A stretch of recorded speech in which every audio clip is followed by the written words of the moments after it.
बिस्मिल्लाहिर्रहमानिर्रहीम। 10th class chapter 12 की आज हम एक्सरसाइज स्टार्ट करेंगे।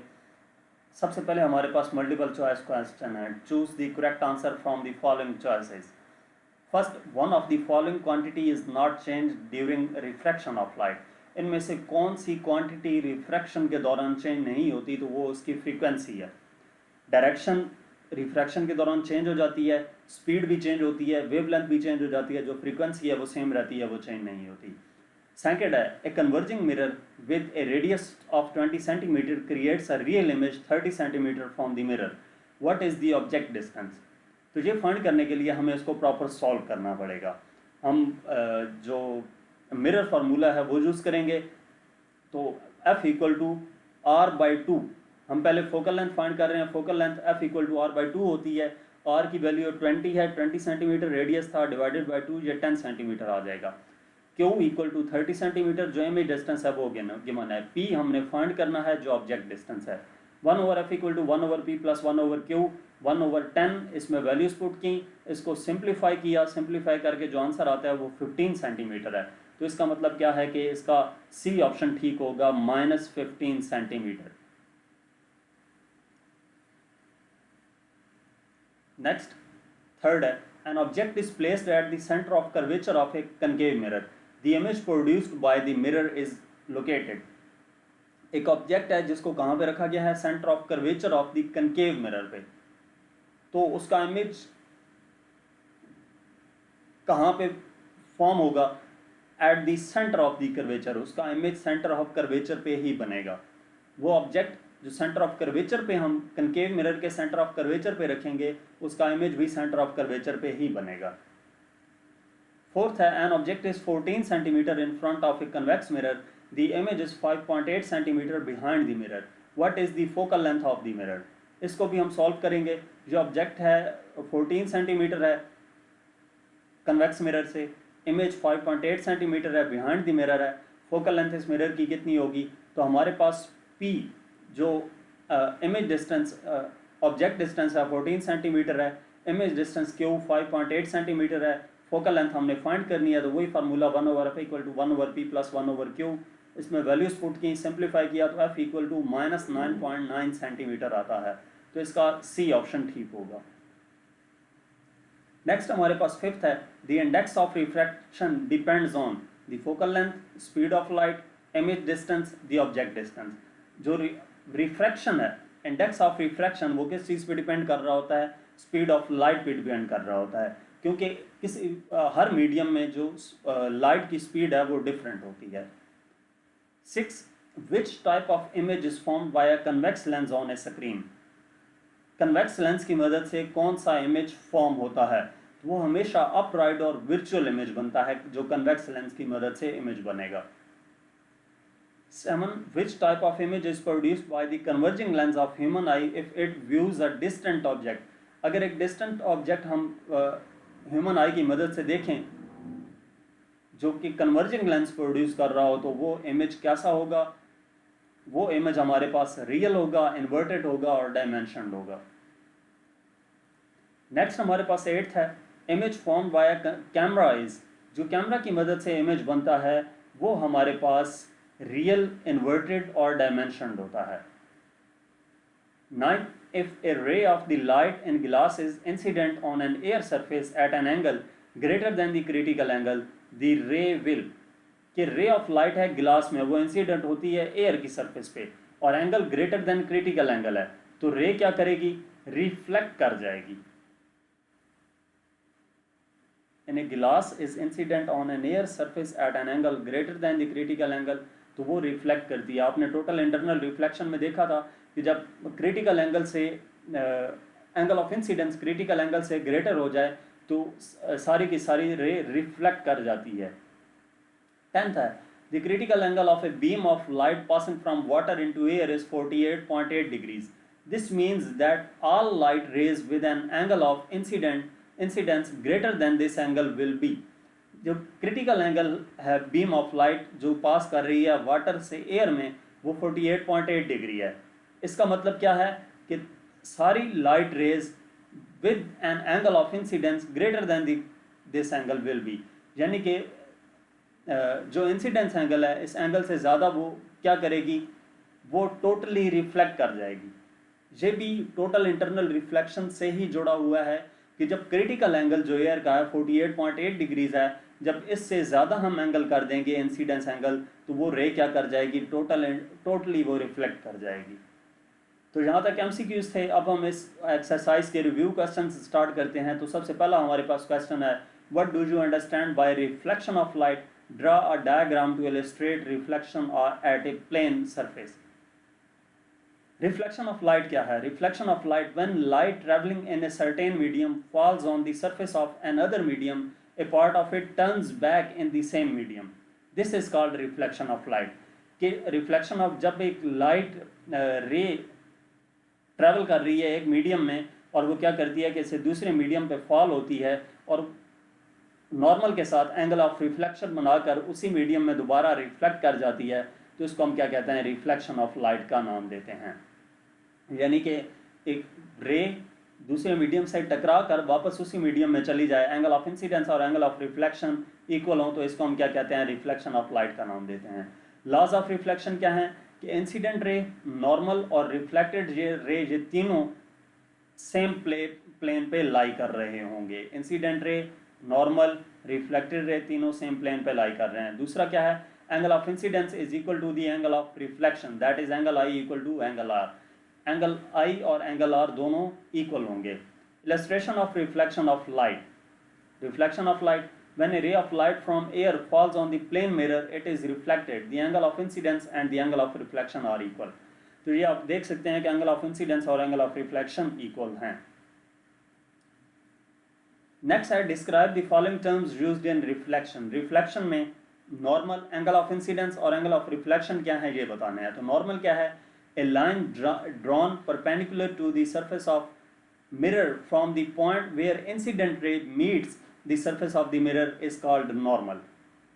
कि जहाँ पे एंगल ऑफ जो इंसिडेंट रे और रिफ्रैक्टेड रे दोनों इस जो इंसिडेंट रे है वो दूसरे मीडियम से टकराने के बाद रिफ्लेक्ट होती है, उस पॉइंट पर जो हम एक परपेंडिकुलर ड्रॉ करते हैं उसको नॉर्मल का नाम देते हैं। एंगल ऑफ इंसिडेंस क्या है, जो इंसिडेंट रे नॉर्मल के साथ एंगल बनाती है उसको एंगल ऑफ इंसिडेंस का नाम देते हैं। और एंगल ऑफ रिफ्लेक्शन क्या है, जो रिफ्लेक्टेड रे नॉर्मल के साथ एंगल बनाएगी उसको एंगल ऑफ रिफ्लेक्शन का नाम देंगे।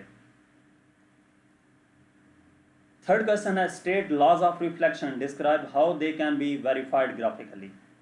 तो लॉज ऑफ रिफ्लेक्शन क्या है, the incident ray, the normal and the reflected ray at the point of incidence all lie in the same plane. Incident ray, reflected ray और normal तीनों एक ही plane में लाई कर रहे होते हैं। और दूसरा क्या है, angle of incidence is equal to angle of reflection. Illustration of reflection of light, तो ये वही है कि रे यहाँ से ट्रैवल करती हुई जब मिरर पे पड़ती है, एयर में ट्रैवल कर रही थी, मिरर पे जब पड़ी तो यहाँ से टकराने के बाद वापस उसी एयर में रिफ्लेक्ट बैक कर गई, इसको रिफ्लेक्शन ऑफ लाइट का नाम देते हैं। यहाँ पे एंगल ऑफ इंसिडेंस और एंगल ऑफ रिफ्लेक्शन इक्वल होंगे। फोर्थ क्वेश्चन है, define refraction of light, describe the passage of light through parallel side transparent material.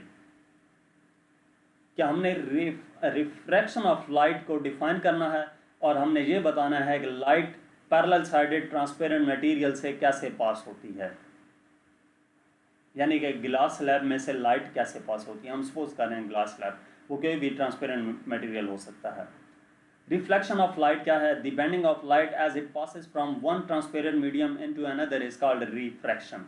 कि लाइट एक मीडियम से दूसरे मीडियम में एंटर हो तो बेंड हो जाए, इसको हम क्या कहते हैं, रिफ्रैक्शन ऑफ लाइट का नाम देते हैं। In mirrors image formation takes place through reflection of light, while in lenses image is form through refraction of. जो इमेज फॉर्म होता है मिरर में वो किस प्रोसेस के थ्रू होता है, रिफ्लेक्शन के प्रोसेस के थ्रू। बट लेंसेज में जो इमेज फॉर्म होता है वो रिफ्रैक्शन के प्रोसेस के थ्रू होता है, और यहाँ पे रिफ्रैक्शन का प्रोसेस होगा। अब passage of light through parallel side transparent material के लाइट कैसे ट्रैवल करती है जब एक मीडियम से दूसरे मीडियम में एंटर होगी। Refraction of light can be explained with the help of figure. ए रे of light travelling from air false on the surface of parallel sided glass block. ये आपने खुद रीड कर लेना है, मैं आपको समझाता हूँ कि ये एक रे जो एयर में ट्रैवल कर रही थी, इसको इंसिडेंट रे का नाम दिया।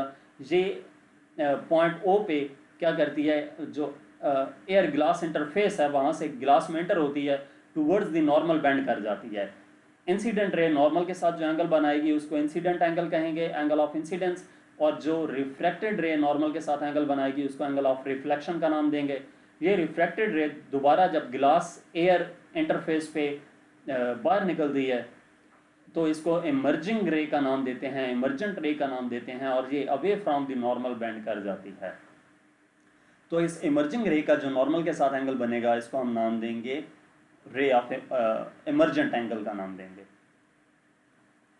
नेक्स्ट क्वेश्चन 5 है, define the following terms used in refraction. Refraction में ये टर्म्स यूज हो रही हैं, इनको हमने डिफाइन करना है, एंगल ऑफ इंसिडेंस और एंगल ऑफ रिफ्रैक्शन। तो एंगल ऑफ इंसिडेंस क्या होता है, जो इंसिडेंट रे नॉर्मल के साथ एंगल बनाएगी उसको एंगल ऑफ इंसिडेंस का नाम देंगे, और रिफ्रैक्टेड रे जो नॉर्मल के साथ एंगल बनाएगी उसको एंगल ऑफ रिफ्रैक्शन का नाम देंगे। Next question, what is mean bye refractive index of a material? How would you determine the refractive index of A rectangular glass slab? Refractive index किसी भी मटेरियल का क्या होता है, हम रेक्टेंगुलर ग्लास स्लैब का रिफ्रैक्टिव इंडेक्स कैसे major कर सकते हैं वो बताना है। Refractive index n of a medium is the ratio of speed of light c in air, speed of light in medium. यानी कि रेशो है दो डिफरेंट मीडियम में स्पीड ऑफ लाइट की। तो रिफ्रैक्टिव इंडेक्स का जो फार्मूला है वो speed of light in air divided by speed of light in medium है, n इक्वल टू c/v। तो ग्लास स्लैब में वही फार्मूला जब हम यूज़ करते हैं तो speed of light in air 3 × 10⁸ है, जबकि speed of light in glass slab 2 × 10⁸ होती है। इसको कैलकुलेट करेंगे तो 1.5 आएगा, ये रिफ्रैक्टिव इंडेक्स आएगा ग्लास स्लैब का। 12.7 state the laws of refraction of light and show how they may be verified using rectangular glass slab and pins। हमने सबसे पहले क्या करना है, रिफ्रैक्शन ऑफ लाइट को डिस्क्राइब करना है। तो लॉ ऑफ रिफ्लेक्शंस क्या हैं, laws of reflection, the incident ray, the refracted ray and the normal at the point of incidence all lie in the same plane.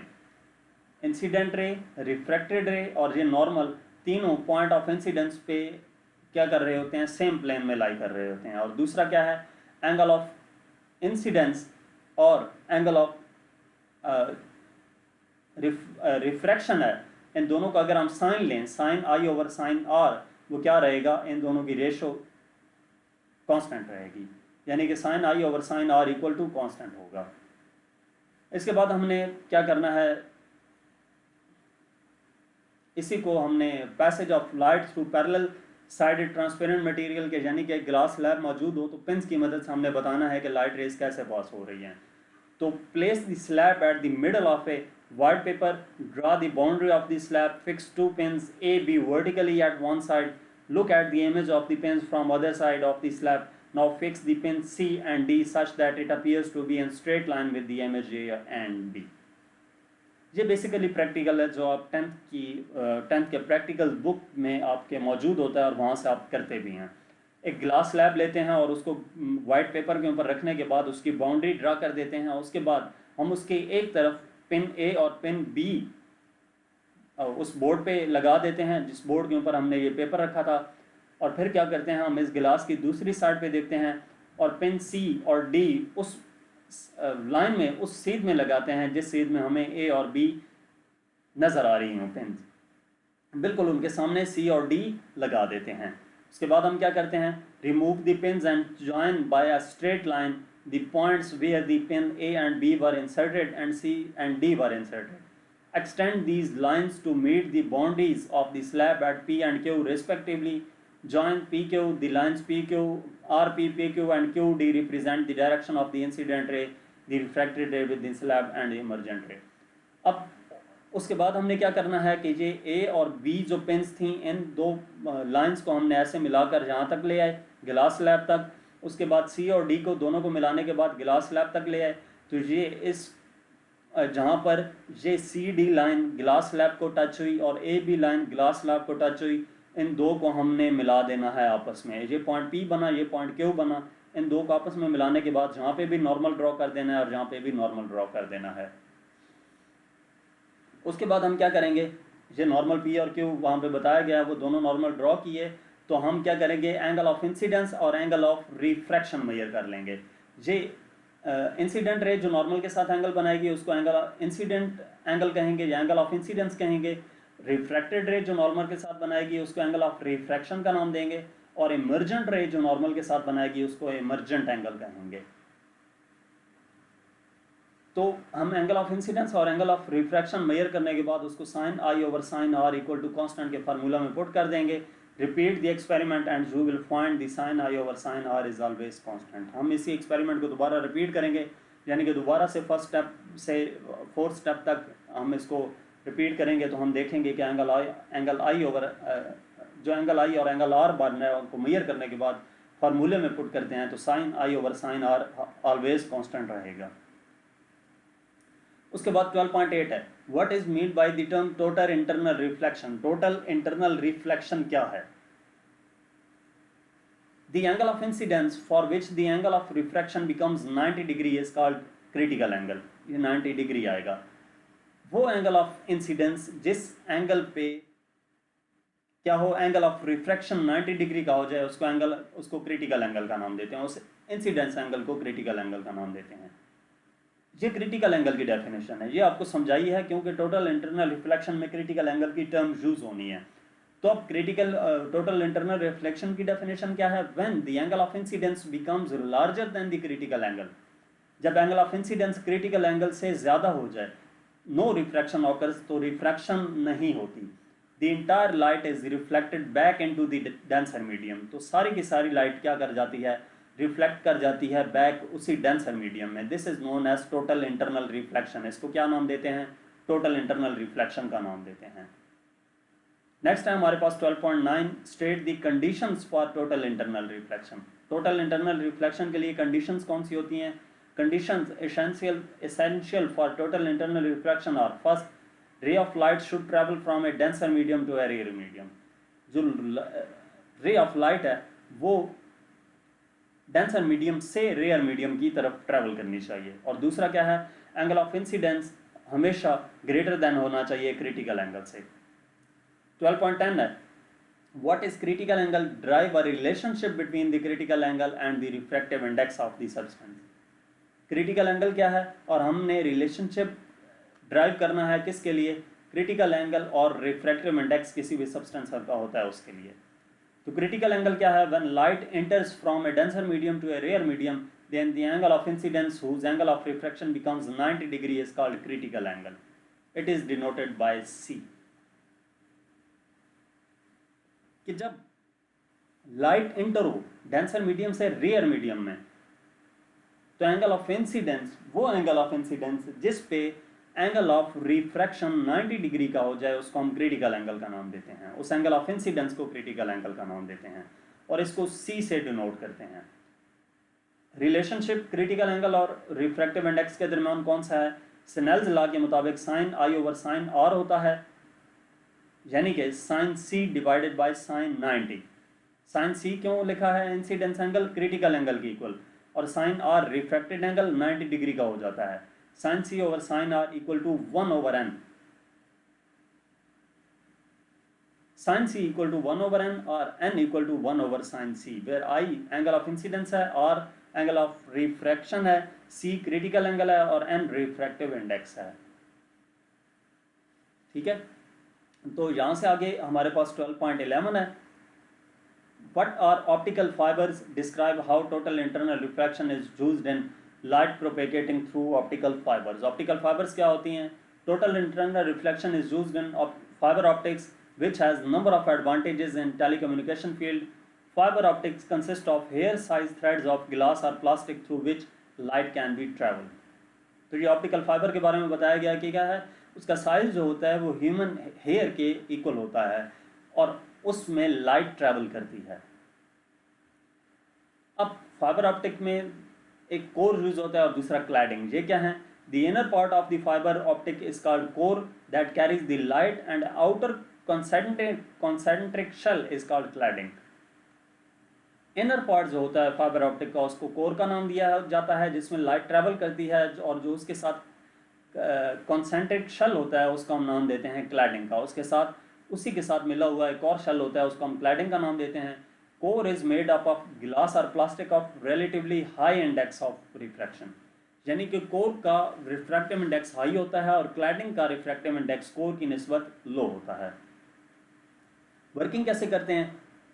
Fibre optics में light enter की जाती है greater than the critical angle, तो light enter होने के बाद core cladding boundary से टकरा कर टोटल इंटरनल रिफ्लेक्शन का प्रोसेस परफॉर्म करते हुए एक पॉइंट से दूसरे पॉइंट तक एक वायर के एक एंड से दूसरे एंड तक ट्रैवल कर जाती है, और इस नतीजे में जो लाइट में लॉस होता है, लाइट एनर्जी में जो लॉस होता है वो बहुत कम होता है। 12.12 है, define the following terms applied to a lens. Principal axis क्या है, ऑप्टिकल सेंटर क्या है और फोकल लेंथ क्या है। प्रिंसिपल एक्सिस क्या है? Each of the two surfaces of A spherical lens is A section of sphere. दो सर्फेसेज, जो स्फेरिकल लेंस होता है वो बेसिकली क्या होता है, दो स्फेयर से मिलकर बना होता है, तो वो लाइन जो स्फेयर्स के सेंटर से पास हो रही होगी उसको हम प्रिंसिपल एक्सिस का नाम देंगे। ऑप्टिकल सेंटर क्या है? उस लेंस का जो सेंटर पॉइंट होगा उसको हम ऑप्टिकल सेंटर का नाम देते हैं। प्रिंसिपल एक्सिस पे जो कनकेव लेंस है या कन्वेक्स लेंस है उसका जो सेंटर होगा उसको हम क्या नाम देंगे? ऑप्टिकल सेंटर का नाम देंगे। फोकल लेंथ क्या है? This is the distance between the optical centre and the principal focus. Focal length distance है ऑप्टिकल सेंटर और प्रिंसिपल फोकस के दरमियान। ऑप्टिकल सेंटर और प्रिंसिपल फोकस के दरमियान जो डिस्टेंस होता है उसको फोकल लेंथ का नाम देते हैं। ये आपको डिटेल से टॉपिक में पढ़ा दिए हैं, वहाँ पे आप डायग्राम की मदद से देख भी सकते हैं। यहाँ पे शॉर्ट क्वेश्चन है तो इस वजह से शॉर्ट आंसर दिया है, डायग्राम नहीं बनाई। नेक्स्ट क्वेश्चन है 12.13, what is mean by the principal focus of convex lens, concave lens, यानी कि कन्वेक्स और कनकेव लेंस का प्रिंसिपल फोकस बताना है। Illustrate your answer with ray diagram, और सब डायग्राम भी बनानी है। तो principal focus of convex lens, the light rays travelling parallel to the principal axis of a convex lens after refraction meet at a point on the principal axis called principal focus और focal point. F hence convex lens is also converging lens. ये convex lens है। क्या ये रहा है कि principal axis के parallel raise जब इस कन्वेक्स लेंस में से पास होती हैं तो वो एक पॉइंट पर आकर मिलती हैं, उस पॉइंट को हम क्या नाम देते हैं? फोकल पॉइंट का नाम देते हैं, प्रिंसिपल फोकस का नाम देते हैं। और ये रेज एक पॉइंट पर आकर मिलती हैं, कन्वर्ज होती हैं, इस वजह से इस लेंस को कन्वर्जिंग लेंस कहते हैं। ये जो दूसरा है कनकेव लेंस, इसमें कैसे प्रिंसिपल फोकस, इसका प्रिंसिपल फोकस क्या होता है कि इसमें से जब रेज प्रिंसिपल एक्सिस के पैरेलल रेज ट्रैवल करती हुई जब इस लेंस में से पास होती हैं तो वो क्या कर जाती हैं? रिफ्रैक्ट कुछ ऐसे तरीके से करती हैं कि वो एक पॉइंट से होती हुई दिखाई देती हैं, ऐसा लगता है कि वो पॉइंट से होकर आ रही हैं। उस पॉइंट को हम प्रिंसिपल फोकस का नाम देते हैं। एक्चुअली इस कनकेव लेंस के ज़रिए से एक्चुअली रेज एक पॉइंट पर मीट नहीं होती बल्कि मिलती हुई दिखाई देती हैं, तो इस वजह से ये रेज को डाइवर्ज कर देता था, इस वजह से इसको डाइवर्जिंग लेंस का नाम भी देते हैं। नेक्स्ट 12.14 है, describe how light is refracted through convex lens. Convex lens की मदद से लाइट कैसे रिफ्रैक्ट करती है वो देखना है। फर्स्ट, अब ये 3 प्रिंसिपल्स को फॉलो करेगी। कन्वेक्स लेंस से लाइट कैसे रिफ्रैक्ट होती है, ये 3 प्रिंसिपल्स हम देखेंगे तो आपको समझ आ जाएगी। फर्स्ट क्या है? The ray parallel to the principal axis passes through the focal point after refraction by the lens. कि वो रे जो प्रिंसिपल एक्सिस के पैरेलल ट्रेवल कर रही थी वो क्या करेगी, जब उसमें से लेंस में से पास होती है तो रिफ्रैक्ट करके फोकल पॉइंट से गुजरेगी। आप ये देखें कि ये हमारे पास लेंस मौजूद है, कन्वेक्स लेंस, ये हमने प्रिंसिपल एक्सिस ड्रॉ किया, इसका फोकल पॉइंट ड्रॉ कर दिए। जब इस प्रिंसिपल एक्सिस के पैरेलल रे ट्रैवल करती हुई इस लेंस में से पास होती है तो वो कहाँ से गुजरती है? फोकल पॉइंट से गुजरती है, प्रिंसिपल फोकस से गुजरती है। Second point, the ray passing through the optical centre passes straight through the lens and remains undeviated. वो रे जो ऑप्टिकल सेंटर से गुजरेगी, जो लेंस के ऑप्टिकल सेंटर से गुजरेगी, वो किसी तरफ बेंड नहीं होती, वो किसी तरफ रिफ्रैक्ट नहीं होती, वो स्ट्रेट उसी पाथ को फॉलो करती हुई सीधी सामने की तरफ चली जाएगी। तो ये आप देखें डायग्राम में कि वो रे जो लेंस में से पास हुई थी, ऑप्टिकल सेंटर से पास हुई है, वो स्ट्रेट सीधी चली गई है और इस पॉइंट पर आकर फर्स्ट रेस के साथ मिल गई है। थर्ड है, the ray passing through the focal point becomes parallel to the principal axis after reflection by the lens. तीसरी रे जो फोकल पॉइंट से गुजर कर लेंस तक पहुंचेगी, वो लेंस में से पास होने के बाद प्रिंसिपल एक्सिस के पैरेलल ट्रेवल कर जाती है। आप डायग्राम में देखें कि वो रे जो फोकल पॉइंट से गुजरी है, लेंस में से पास होने के बाद प्रिंसिपल एक्सिस के पैरेलल मूव कर गई है, तो वो भी इन दो, जहाँ पर पहली दो रेज मिली थी, ये तीसरी रे भी उसी पॉइंट पर आकर मिलती है। तो यहाँ पर जो ऑब्जेक्ट था उसका इमेज यहाँ पर फॉर्म हो जाता है। तो इस प्रोसेस के जरिए से जो रेज हैं वो कन्वेक्स लेंस के थ्रू रिफ्रैक्ट होती हैं। Next question at 12.15, with the help of a ray diagram, how you can show the use of thin converging lens as a magnifying glass. रे डायग्राम की मदद से हम ये कैसे बता सकते हैं कि जो कन्वर्जिंग लेंस है वो मैग्नीफाइंग लेंस के तौर पर काम करता है। तो magnifying glass uses a convex lens which is converging lens to produce an image. The image produced upright, magnified and virtual as long as the object is at or within the focal length of the lens. Look at the small object or fine print through the magnifying glass. तो basically हमने रे diagram की मदद से बताना था। ये रे डायग्राम में जो मैग्नीफाइंग ग्लास में जो लेंस यूज़ किया जाता है वो कन्वर्जिंग लेंस है, कन्वेक्स लेंस है। जब ऑब्जेक्ट फोकल पॉइंट पे या फोकल पॉइंट और लेंस के दरमियान में मौजूद हो किसी भी जगह पे, तो जब उसका इमेज फॉर्म होगा तो वो क्या होगा, हमें इमेज नज़र आएगा, मैग्नीफाई नज़र आएगा। अपराइट इमेज होगा, मैग्नीफाई होगा और विर्चुअल इमेज होगा, बिकॉज रेज एक पॉइंट पे एक्चुअली नहीं मिल रही बल्कि मिलती हुई दिखाई दे रही हैं। 12.16 है, a coin placed at a focal point of a converging lens. एक कॉइन है जिसको हम प्लेस किया है कहाँ पे, कन्वर्जिंग लेंस के फोकल पॉइंट पे। इज एन इमेज फॉर्म, क्या इमेज बनता है, व्हाट इज इट्स नेचर, तो उसकी नेचर क्या होगी। जब हम कॉइन को क्या करते हैं, प्रिंसिपल फोकस पे रखते हैं,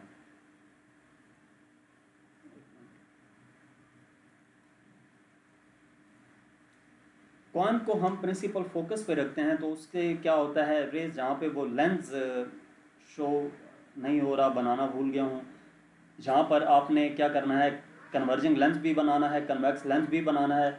जो रे पैरेलल गई प्रिंसिपल एक्सिस के, वो फोकल पॉइंट से गुजरी है, और वो रे जो ऑप्टिकल सेंटर से गुजरी है वो स्ट्रेट चली गई, तो दोनों रेज पैरेलल हो चुकी हैं, ये किसी भी पॉइंट पर जाकर नहीं मिलती। इस वजह से इस कॉइन का इमेज फॉर्म नहीं होगा। नेक्स्ट क्वेश्चन है 12.17, what are the differences between real and virtual images. Real और वर्चुअल इमेज में क्या डिफरेंस होता है। Real image, rays actually converge to form image, rays actually converge होती हैं, किसी एक पॉइंट पर आकर मिलती हैं इमेज बनाने के लिए। और वर्चुअल इमेज में क्या होता है, rays appear to diverge, rays क्या कर जाती हैं, डाइवर्ज कर जाती हैं। Image is formed in front of mirror, image front of the mirror बनेगा, और यहाँ पे इमेज बिहाइंड द मिरर बनता है। यहाँ पे इमेज इन्वर्टेड होगा रियल इमेज, और वर्चुअल इमेज क्या होगा, इरेक्ट होगा। रियल इमेज स्क्रीन पे हासिल होता है, जबकि वर्चुअल इमेज हम स्क्रीन पे हासिल नहीं कर सकते। रियल इमेज की मैग्निफिकेशन नेगेटिव होती है और वर्चुअल इमेज की मैग्निफिकेशन पॉजिटिव होती है। 12.18 है, how does a converging lens form a virtual image of a real object, how does a diverging lens can form a real image of real object. कि converging lens virtual image real object का कैसे बनाता है, और diverging lens real image real object का कैसे बनाता है। तो केस 1 है, virtual image is formed if the object is located less than, ये आपने खुद रीड कर लेना, मैं आपको बता देता हूँ। ये केस 1 है कि हमारे पास एक कन्वेक्स लेंस मौजूद है, और जब ऑब्जेक्ट फोकल पॉइंट और लेंस के दरमियान में मौजूद है, तो रेस पास होने के बाद इसका जो इमेज बनेगा वो वर्चुअल इमेज बनेगा कन्वेक्स लेंस की मदद से। दूसरा केस है कि डाइवर्जिंग लेंस रियल इमेज कैसे बनाता है रियल ऑब्जेक्ट का, तो ऐसा पॉसिबल नहीं है। डाइवर्जिंग लेंस हमेशा वर्चुअल इमेज बनाता है, वो रियल इमेज नहीं बना सकता, क्योंकि डाइवर्जिंग लेंस में से रेस पास होने के बाद किसी पॉइंट पर आकर मिलती नहीं हैं, बल्कि मिलती हुई दिखाई देती हैं।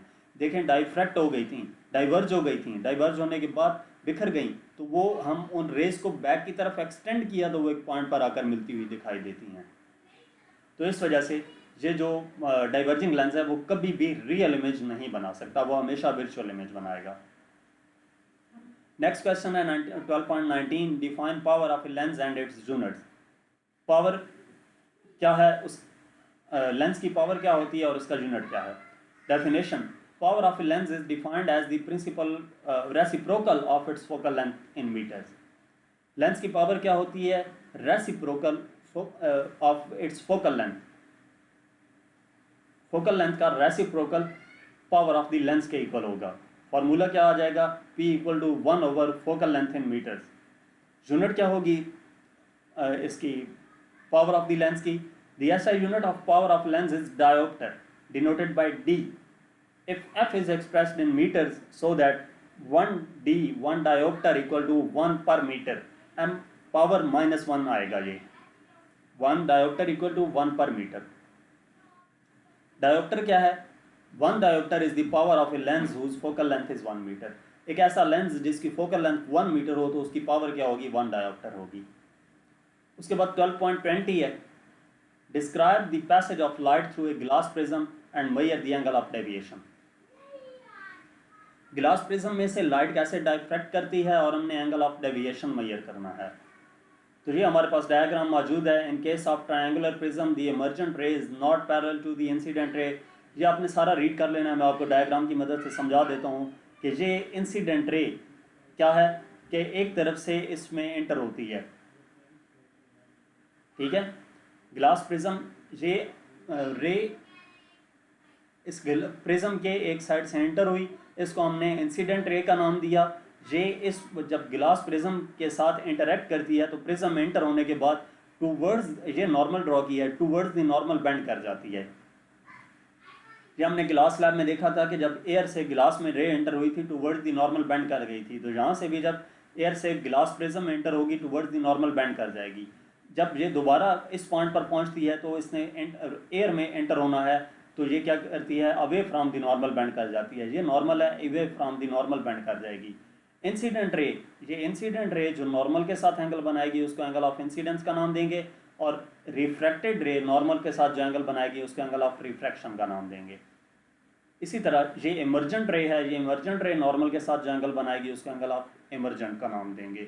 एंगल ऑफ इंसिडेंस को आगे की तरफ इंक्रीज किया और एंगल ऑफ इमर्जेंट को जो एंगल ऑफ इंसिडेंस नहीं, रे ऑफ इंसिडेंस को आगे की तरफ इंक्रीज किया H पॉइंट तक, और जो इमर्जेंट रे है इसको भी बैक की तरफ एक्सटेंड किया G पॉइंट तक।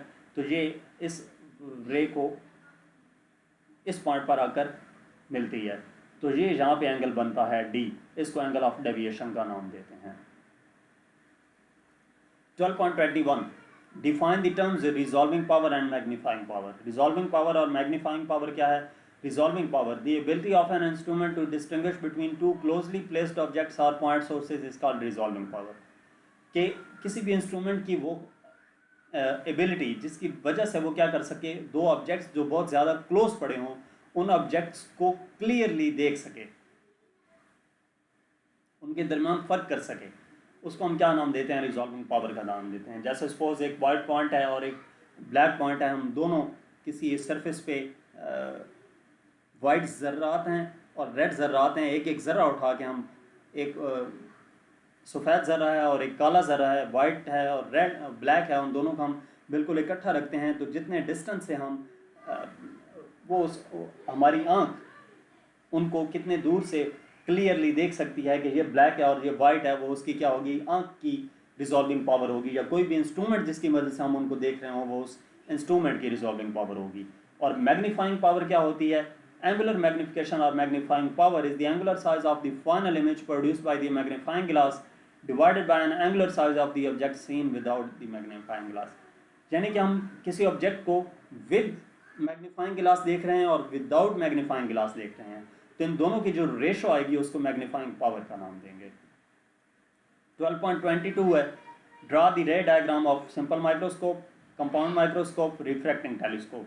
तो सिंपल माइक्रोस्कोप की रे डायग्राम ये मौजूद है। सिंपल माइक्रोस्कोप में कन्वेक्स लेंस यूज़ किया जाता है, उसकी जो रे डायग्राम है वो ये आप देख सकते हैं।